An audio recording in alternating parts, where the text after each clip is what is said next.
What if I told you that the Batmobile was real, but Batman was fictional? Or the same with Thunderbird 4 and the Tracy family. When you mention PT boats to anyone over about 40, they inevitably come up with at least one of the Hollywood depictions of the craft. It's about a 50-50 chance. The one that they remember is that wacky black and white wartime sitcom McHale's Navy and his boat PT-73. On the face of it, the movies of the time that were made were based on real events, while the TV series was pure fiction. And if you recall, all of those works were set in the tropics. But there was, of course, a real PT-73 in the US Navy, and her history is available to us in various accounts, plus the Navy's archives. Though McHale is a fictional character, one hopes, a quick overview of the real PT-73 reveals just how long some of these boats fought for and over how large an area.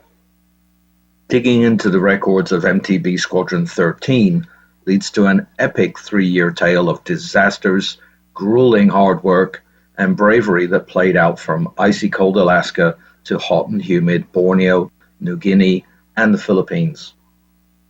From snuffing out suicide boat squads to supporting probably the worst bungling of any Pacific island invasion.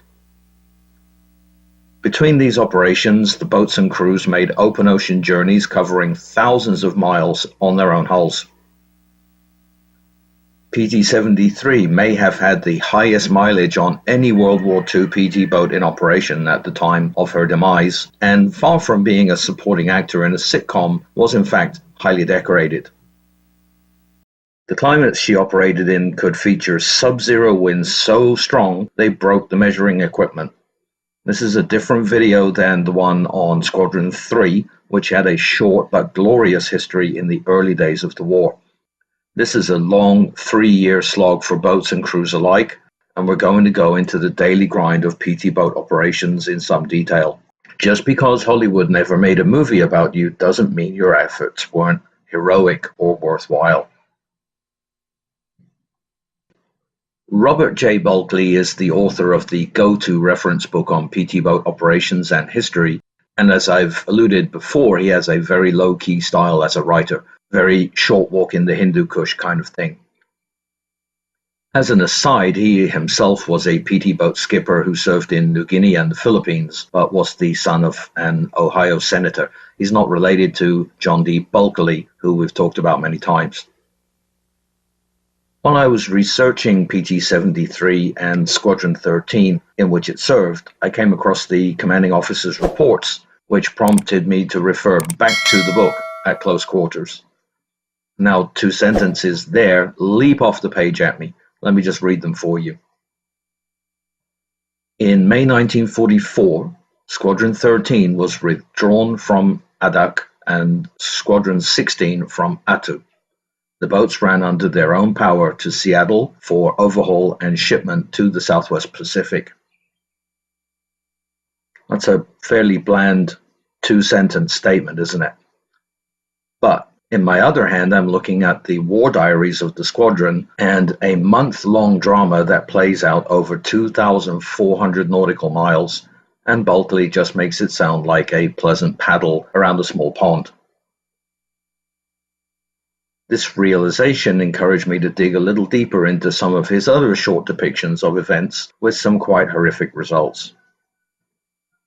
The name Attu dredges up a faint memory of a grim and barely mentioned campaign to dislodge the only Japanese occupation of American home soil after 1812 on the most far-flung tip of the Aleutian Islands, far closer to the Japanese home islands and their navy bases than to any fleet base in the US. This conflict is also greatly overlooked, occurred on the most inhospitable of locations, and featured one of the worst bungles in the war, which ended with hundreds of Allied casualties. Since the squadron goes from this theater on to combat in the Southwest Pacific, this is much too much story for one video, so this story will be broken into 2 or 3 parts. At the end of this video, I will show you what footage or photos I have of the locations as they are now, but before we get into the story, let's just have a quick look at PT-73's illustrious beginnings, since after all she is a celebrity. I'm Ensign Parker, and...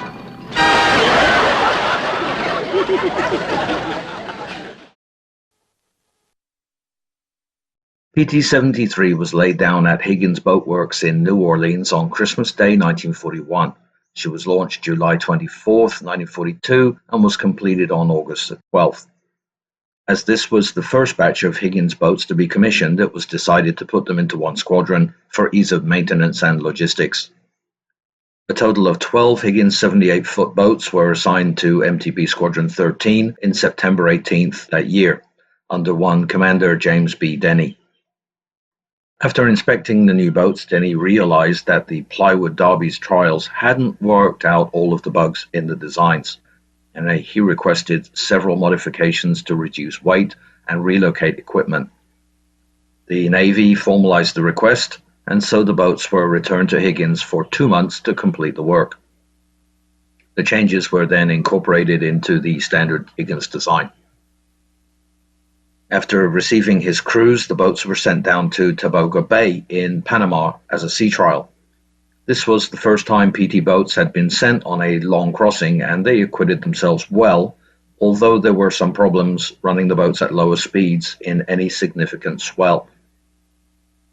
This type of use had not been tested in the famous Plywood Derby. Denny wrote, "I am surprised and pleased. These little ships ride like destroyers. However, most of this run we made at periscope depth. The boats were sturdy, they stood up well in heavy seas, but they had a tendency to nose under at low speeds, drenching the crews." Operating from the newly established training base in Panama, they would complete a course of exercises in boat handling and weapons use until late January 1943. Meanwhile, 6,000 miles away, the Japanese still had uncontested control of the western Aleutian islands of Attu and Kiska they had grabbed in May 1942, almost at the far western end of the archipelago.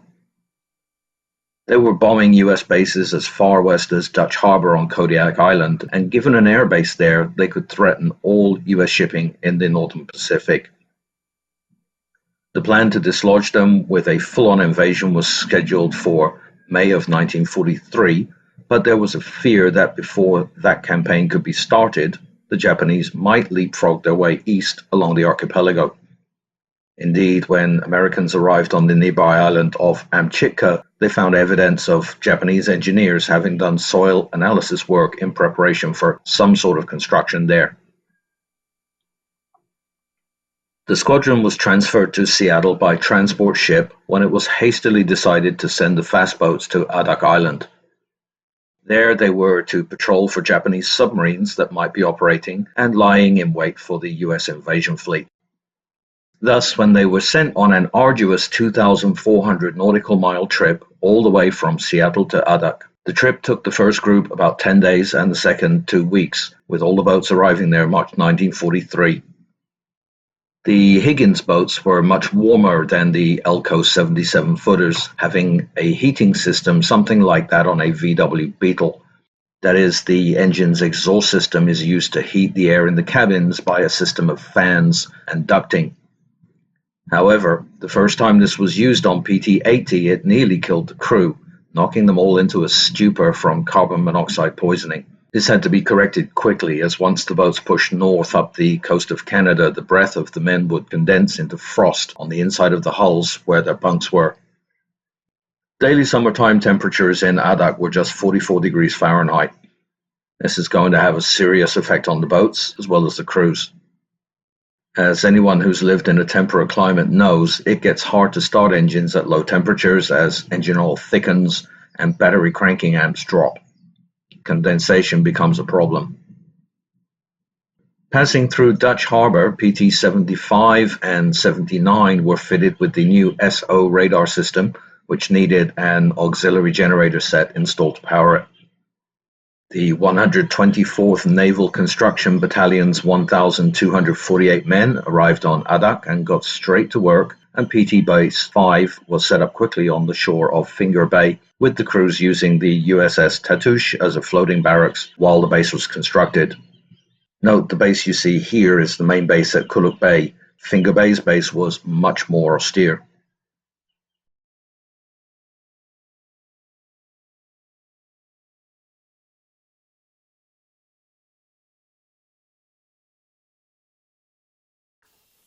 For the invasion of Attu, scheduled for May 11th, the PT boats were assigned the task of protecting Amchitka against possible counter-thrusts by the enemy and of patrolling within the blockade, attempting to keep the enemy from sending reinforcements to neighboring Kiska. Lieutenant Commander Denny took PT-79, 74, 75 and 76 to Constantine Harbor, Amchitka on May the 3rd to start an operating base with personnel and equipment borrowed from PT Base 5. Lieutenant Danver joined him here on May the 14th with PT-73 and 80. The boats patrolled Oglala Pass and Rat Island Pass, logical approaches to Kiska Harbor, but had no contacts with the enemy. After the obligatory efforts of the Navy's task force to re-landscape the island, led by the USS Pennsylvania, the invasion began. The 7th Infantry's landings on Attu Island were made on schedule with thousands of men and the equipment and supplies needed to back them up. Ashore, the Imperial Japanese Army 2nd District North Sea Garrison, commanded by Lieutenant Yasuyo Yamasaki, had not contested the landings. Instead, his forces had retreated above the base of the clouds that usually covered the hills to defend the high ground. This foreshadows how much of the Pacific War will be fought. Meanwhile, a large Navy fleet gathered in Tokyo Bay preparing to break the American siege of the islands. Not even the tractors the army had brought could make it up the icy slopes, and the thick fog made it hard to spot the enemy. The artillery duel went on for 19 days. Many men fell ill in the cold, clammy weather, with hundreds falling victim to exposure and other illnesses. Finally, the Japanese commander Yamasaki could wait no longer for the Navy's fleet to arrive and led his troops in one last banzai charge. That charge was so strong his forces actually broke through all of the Americans' lines and out behind them, and the ensuing hand-to-hand fighting was the end of the Japanese. The island was secured by the end of May, with 2,351 Japanese being buried there in a mass grave. Only 28 enemy combatants surrendered, again foretelling how much of the Pacific War would go. The 7th Infantry lost 549 men, and around 1,200 more were injured or unfit for duty due to ill health. Perhaps this is the start of the infamous bad blood between Japan's Imperial Army and Navy. Denny left Constantine Harbor on June 3rd with PTs 79, 75, 77 and 82 for Casco Cove in Massacre Bay, Attu Island, which is where PT Base 13 was already being built. Patrols from Attu were quiet as the Japanese never again attempted further operations there, holding up on Kiska instead. The boats were used principally for escorting ships and transportation of high-ranking officers through the thick fog from Massacre Bay to Shemya Island and Holtz Bay. With only 2 boats, the 75 and 79, being fitted with the new and largely untested airplane radar sets, they were best suited to find their way through the thick fog. In July, the PT boats were pressed into service as crash boats to support the Army's bombing campaign to soften up Kiska. This almost went badly wrong when an Army Liberator spotted PT-76 patrolling offshore in broad daylight and flew 3 passes at the boat. Not sure what it was, they luckily held fire. The same night, PT-73 was sent out to rescue a B-24 crew that had crash-landed at Little Sitkin Island and rowed ashore in their dinghy. At least one crew now knew what a PT boat looked like.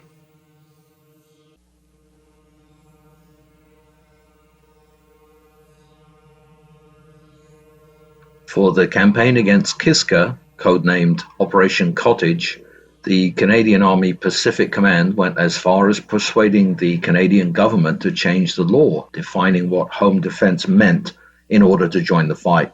5,000 Canadians, many of them conscript, were to be mustered in the 6th Canadian Infantry Division and sent for a month of training on Adak Island in preparation for the assault. There were rumored to be 10,000 battle-hardened Japanese lying in wait on Kiska. Captain Kirby, the CO, expected more than 1,800 casualties on the day of the landing. More than 165 men went AWOL rather than board the troop ships bound for Adak. On the crossing, Tokyo Rose gave their exact unit names and date of arrival over the radio, promising everyone a speedy death. Greetings, everybody. This is your number one enemy, your favorite playmate, Orphanan, a radio Torpedo. During August, 5 PTs were selected to join a group of transports in a fete at Vega Point to avoid a concentration of defenses against the main landings on Kiska. Somewhat comically, strips of plywood were cut out to resemble the size of barges, topped by rows of soldiers' heads, and tacked to the gunwales of the PT boats outboard of the torpedo tubes. The camouflage looks pretty funny close up, but at a distance gave the PTs the appearance of loading landing craft. The Canadian forces landed on a beach on the north of the island, and the Americans on the south. The Navy, however, had gotten the tide information completely wrong, and the landings were timed to arrive approaching low slack tide, much to the annoyance of the 2 Army commanders. Landing craft were going aground and choking the small natural harbors chosen for the landings, causing chaos. Finally, though, the invaders were up onto the black muddy beach and the marshal and beyond. There was now no time to erect tents for a camp, and fresh orders to move here or there kept everyone awake the entire night, which this far north is not very long anyway. With the thick fog and strong winds, shouted orders could not be heard, and it was impossible to tell which direction any gunfire was coming from. The Navy was doing its job and still pounding the other side of the island, sometimes going long and getting too close to the invading forces for comfort. Allied troops fired their weapons at half-seen targets in the swirling fog and half-heard voices. Meanwhile, they huddled in whatever cover they could find on the damp, marshy ground. After 2 days of this, the fog cleared somewhat and the Battle of Kiska was over. As it turned out, the Japanese had quietly snuck off of Kiska 3 weeks before. It was abandoned but for a few dogs that were with the American survey team captured by the Japanese invaders. Not knowing this, the Allies had been shooting at each other. 28 Americans were dead and 5 Canadians. 4 of these deaths were by Japanese booby traps. The Japanese had managed to figure out how the Navy blockade responded to radar sightings and identified a commander who was particularly keen, tricking him into leaving formation to chase some decoy boats and allowing the Japanese a short window in which to escape.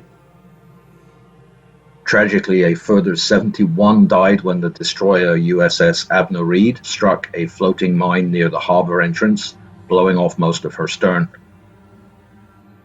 The final casualty list stretched to as many as 300 injured or sick with trench foot or other diseases. The PT boats all returned to Adak in September when they were relieved by a division of Squadron 16. Mid-September saw some heavy storms with winds gusting to 55 knots, causing 2 of Squadron 16's boats to drag anchor and be blown ashore, ending in the loss of PT-216. October saw few patrols and instead more exercises were ordered despite the weather. November's highlight was the HQ of Major General Davenport Johnson burning down along with the mess hall and many of the men's tents. By the time December rolled around, it's clear that Denny is running out of patience with the spares situation. This time in Alaska is a long story of drills, bad weather, mishaps, and broken boats, as you can see in his action reports. 1st December, Division 39 on torpedo exercises when PT-82 damaged her props and struts and shafts on submerged pilings. No spares have been available since September, so now all of the training ops will be suspended until spare parts arrive. 8th December, PT-79 was dispatched to investigate suspicious lights on Yoke Bay. Nothing was found there, but on return she struck those same submerged pilings and bent a propeller and 2 prop shafts. 16th December, PT-82 is upgraded to the new 22.5-inch torpedo tubes and has a 20mm cannon added to her armament. New Year's Eve 1943 sees an inspection held on Division 37. Drills are performed with a simulated coordinated depth charge attack and anti-aircraft tactics. Weather in Kuluk Bay is fine, but north of Amaknak is much too rough for PT boat operations. We're going to leave Squadron 13 to whatever New Year celebrations they were able to muster and catch up with them in the next video. Thank you for watching. I know. Yeah. Come on, Tinker, let's roll. Anything you say, Skip. No.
Bye.